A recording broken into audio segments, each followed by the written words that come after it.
Népviseletbe öltözött táncosokkal telt meg szombaton délután a Széchenyi tér.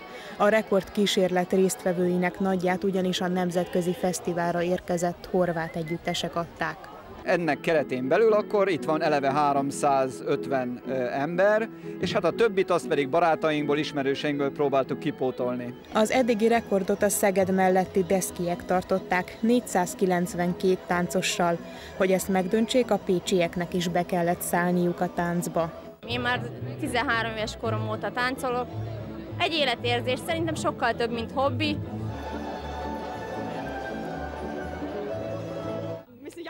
Örülök, hogy részt vehettem egy ilyen óriási programban. Boldogan jöttünk el egész együttesünkkel, hogy segítsünk a siker elérésében. A kör végül az egész Széchenyi teret átölelte, még a dzsámi háta mögött is kúlóztak a táncosok.